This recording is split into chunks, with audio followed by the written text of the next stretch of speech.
Le port du masque à l'adolescence sur un temps relativement long, puisque là, on est déjà, je crois, à plus de 6 mois du début de l'épidémie vraiment, euh, ça a des impacts sur la vie des adolescents, sur la vie sociale, sur la vie amoureuse.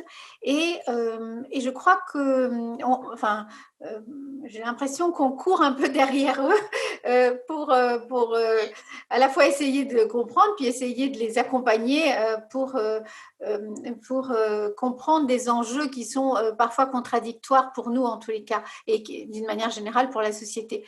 Par exemple, au temps du confinement total, les adolescents, ils ont été surpris, comme tout le monde, par la brutalité. Il a fallu rentrer dans ces maisons, donc quitter l'école, quitter les associations, etc., se renfermer sur la maison.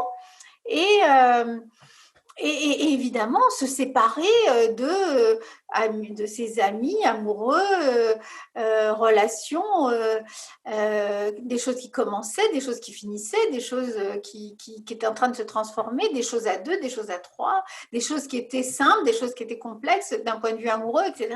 Mais bon, toute la sémiologie des relations amoureuses des adolescents avec cette notion d'apprentissage, et puis cette notion où l'affect et la question sexuelle viennent parfois se heurter, mais bon, le corps, il est au centre de cette relation. Et là, tout d'un coup, les corps étaient séparés.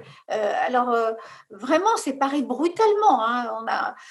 Foucault enfin, c'était le contrôle social absolu, quoi, du corps de ces adolescents, le corps des adultes, bien sûr, mais le corps des adolescents. Et alors, au début, moi, je trouve qu'au début, ils ont globalement, de ce qu'on a pu voir, et puis des enquêtes qu'on a pu faire autour de nous, des études aussi, on a fait des études qualitatives là-dessus, qu'au début, avec l'idée que c'était éphémère, que c'était transitoire, ils ont été très inventifs, au fond, en essayant de se passer de la relation directe, charnelle, corporelle, en utilisant beaucoup les réseaux sociaux, les images qu'ils maîtrisent mieux que nous, et donc au fond de se parler, de s'envoyer des messages, des images, des films, d'utiliser l'ensemble de ces réseaux jour et nuit. Et donc je pense qu'au début, la question de la relation virtuelle, qui devait ne pas durer longtemps, est venu aussi les aider pas mal à supporter. Et ils ont, je trouve, pas mal maîtrisé. Alors, il y a eu on sait, les familles l'ont raconté, mais les adolescents aussi, que de temps en temps, il y a eu des transgressions. Hein. On sortait promener le chien et puis on se donnait rendez-vous, bien sûr, on s'embrassait ou on se prenait, voilà, où on avait des relations sexuelles. Et puis voilà, il y a eu des transgressions. Mais ça, c'était des transgressions, au sens, les ados savaient qu'ils transgressaient. Euh, mais globalement, il y avait des aménagements, des aménagements avec une place très importante de la virtualité. Et au fond, ça venait presque développer quelque chose donner une place à quelque chose qui en avait déjà beaucoup, hein, pour les adolescents, qui est toutes ces relations virtuelles qu'ils semblent vivre avec plus d'intensité, je dirais, que nous. Nous, on a l'impression toujours quand même que la relation virtuelle, elle est hiérarchiquement moins intéressante que la relation réelle, corporelle. Et donc, au début, je crois qu'ils ont quand même, avec cette aisance qu'ils ont, et puis avec cet aspect actif, ils ont réussi à faire ça.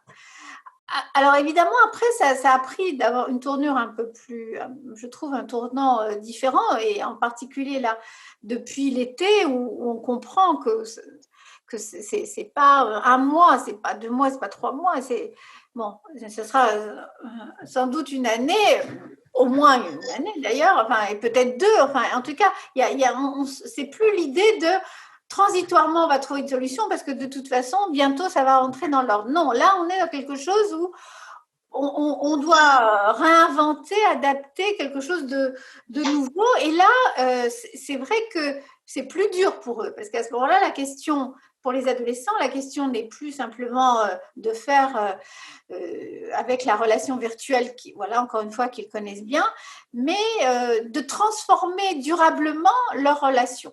Et là, c'est plus complexe, quoi. Ils doivent, c'est là où on arrive à cette notion de sémiologie, de la distance, de qui je vois, comment je constitue un groupe pour se voir, à quel moment on se voit à deux, et puis à quel moment on est suffisamment proche pour pouvoir, comme dans une famille, enlever son masque, s'embrasser, enfin en tout cas être proche, même s'il faut toujours prendre des mesures, mais on sait très bien à l'intérieur de la famille qu'on ne fait pas la même chose que l'on fait dans la rue. Donc je pense qu'on est dans ce moment-là et qu'il faut avoir en tête cette complexité pour justement les accompagner et pas être dans une position rigide qui empêchera, qui fera que ça nous échappera totalement et qu'ils prendront des risques inutiles.